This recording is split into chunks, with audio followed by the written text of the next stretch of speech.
السلام عليكم ورحمة الله وبركاته. Dans une contrée lointaine, nichée entre montagnes escarpées et plaines fertiles, vivait une famille prophétique sous la protection bienveillante du patriarche Jacob. C'était un homme sage, profondément pieux, dont la maison était remplie de bonté et de sagesse. Parmi ses 12 fils, Youssouf se distinguait par sa beauté intérieure et extérieure. Ses yeux brillaient d'une lumière particulière, comme s'ils reflétaient quelque chose de céleste. Chaque soir, lorsque le soleil couchant teintait le ciel de nuances dorées, Youssouf aimait écouter son père raconter les récits des anciens prophètes. Il avait une curiosité insatiable, posant toujours des questions intelligentes qui surprenaient même Yacoub.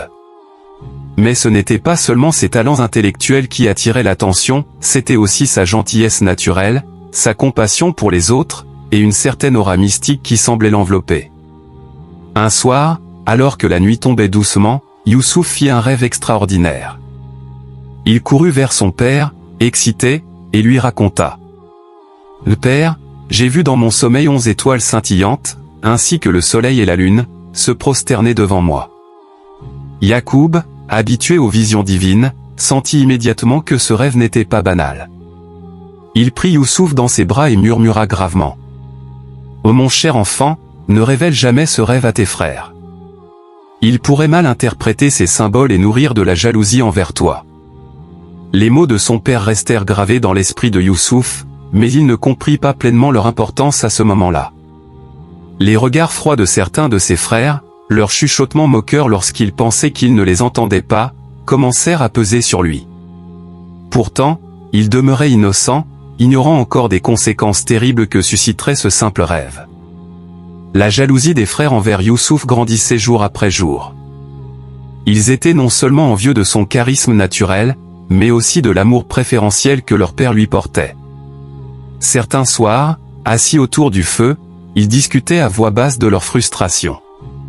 Reuven, l'aîné, tentait souvent de calmer les tensions, mais ses efforts étaient vains face à la colère croissante des autres.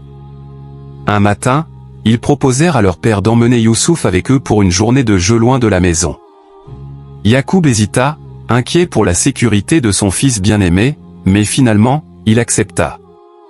Ce fut une erreur fatale. Ils partirent ensemble, traversant des plaines verdoyantes et des collines couvertes de buissons épineux.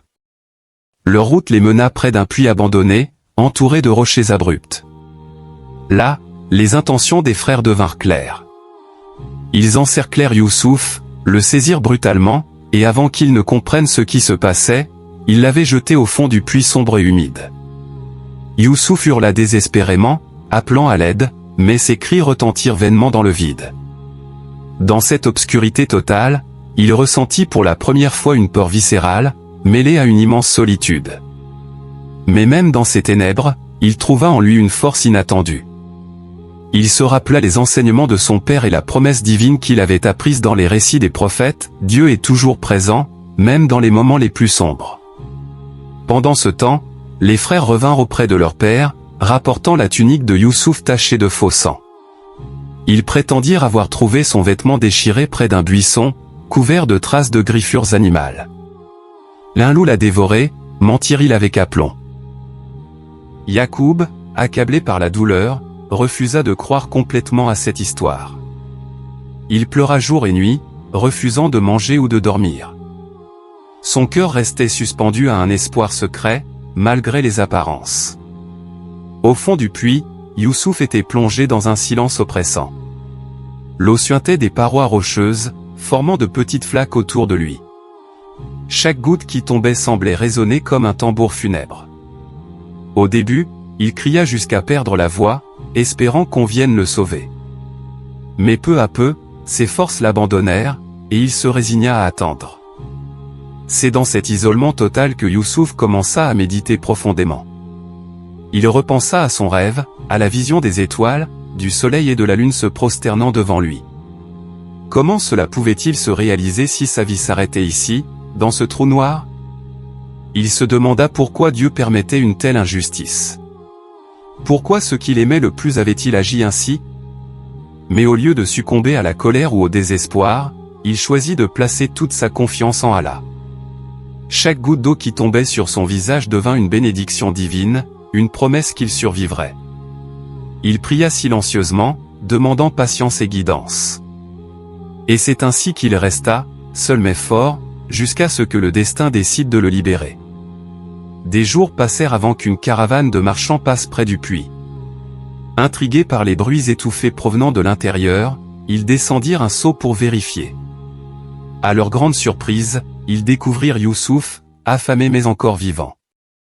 Sans hésiter, ils le libérèrent et décidèrent de l'emmener avec eux en Égypte, où ils le vendirent comme esclave. Le voyage fut long et pénible. Youssouf, attaché aux côtés des autres esclaves, contemplait le paysage désertique défiler lentement sous le soleil impitoyable. Il gardait le silence, perdu dans ses pensées. Malgré sa condition misérable, il conservait une dignité tranquille qui intrigua certains marchands. Finalement, ils arrivèrent à Memphis, la capitale d'Égypte, une ville immense et animée, remplie de temples majestueux et de palais somptueux. Là, Youssouf fut acheté par Al-Aziz, un haut dignitaire égyptien connu pour sa richesse et sa puissance. Bien que sa condition d'esclave soit difficile, Youssouf montra rapidement son intelligence et sa diligence. Al-Aziz fut impressionné par ce jeune homme aux manières nobles et à la sagesse précoce. Bientôt, Youssouf devint responsable de la gestion du ménage, gagnant la confiance de tous ceux qui l'entouraient. La femme d'Al-Aziz, Zuleyka, était belle et puissante, mais elle souffrait d'un vide intérieur qu'elle cherchait à combler. Lorsqu'elle vit Youssouf pour la première fois, elle fut immédiatement captivée par sa beauté et sa présence magnétique. Elle essaya de le séduire avec des mots doux, des gestes provoquants, et même des menaces subtiles.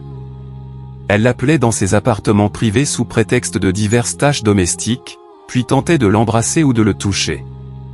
Un jour, elle organisa un banquet dans son palais et invita toutes les femmes influentes de la ville.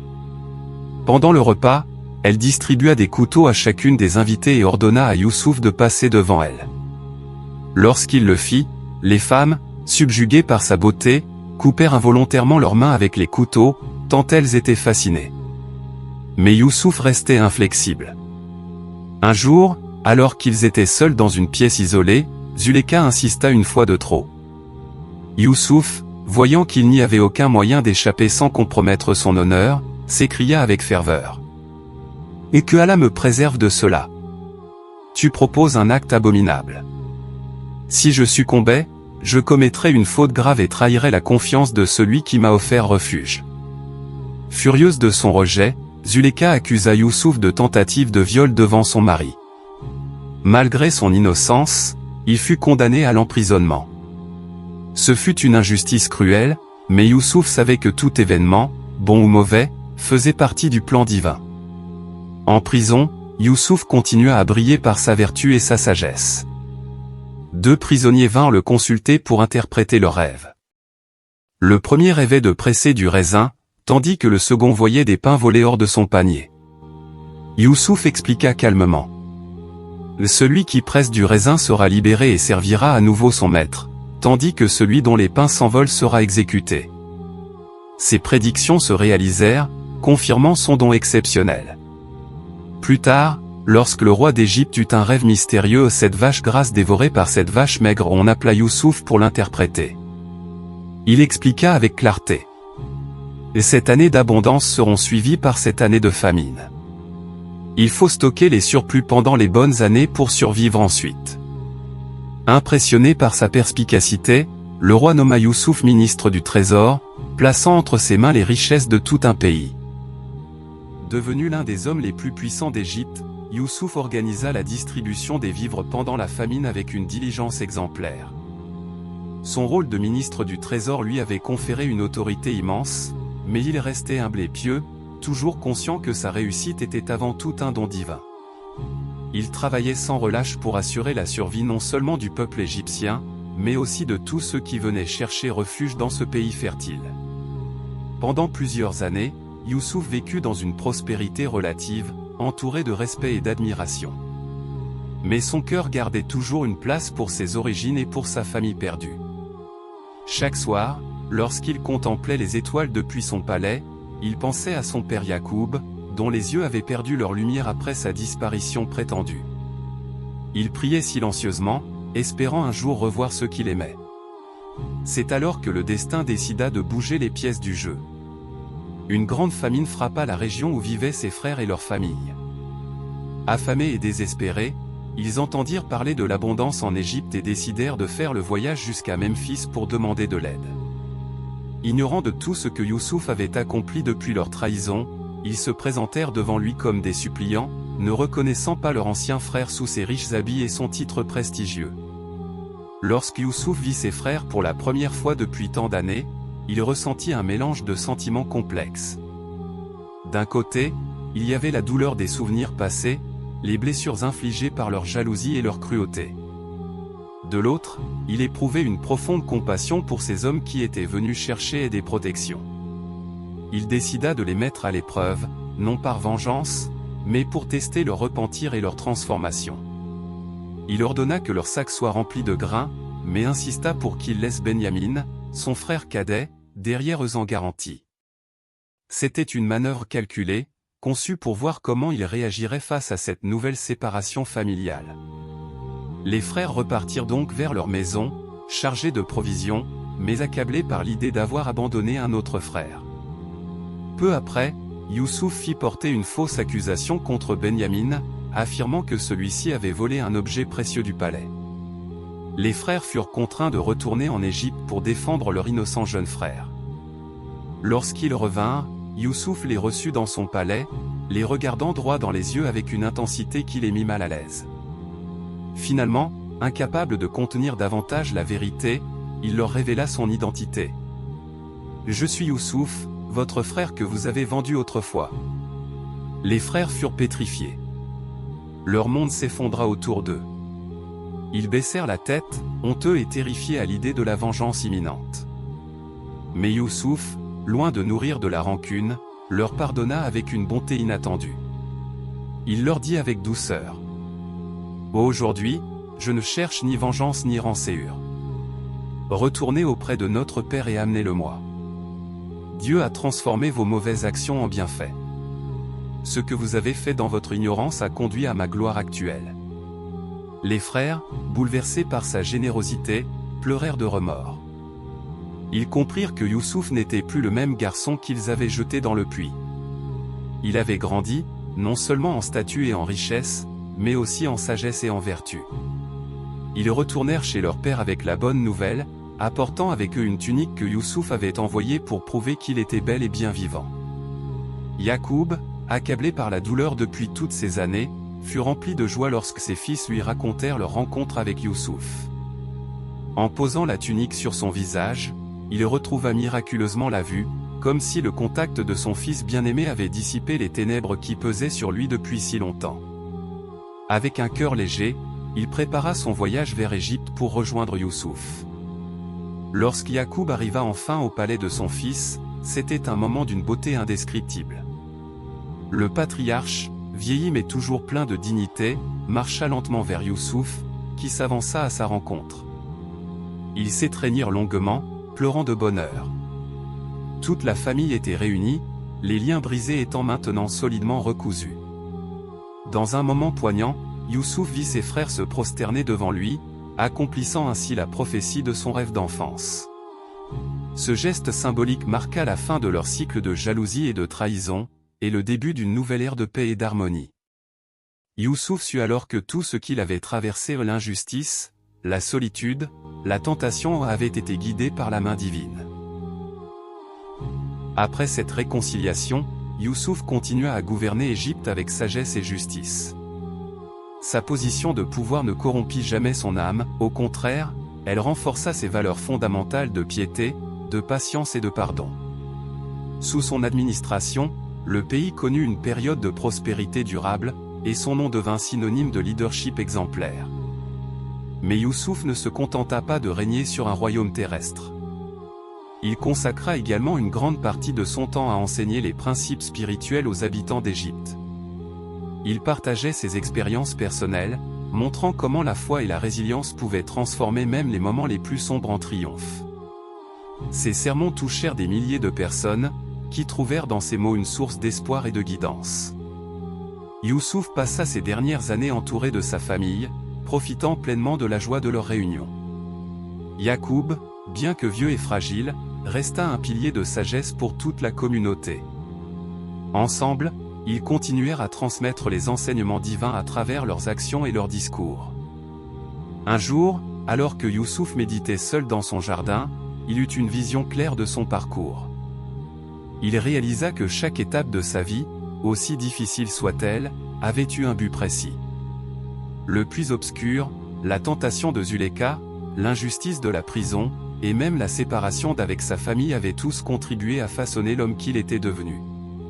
Il comprit que la véritable victoire n'était pas dans la richesse ou le pouvoir, mais dans la capacité à transcender les épreuves avec grâce et humilité.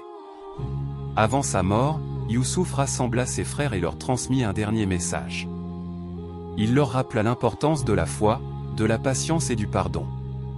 Il leur dit : Ne craignez rien, car Allah est avec ceux qui ont foi en lui.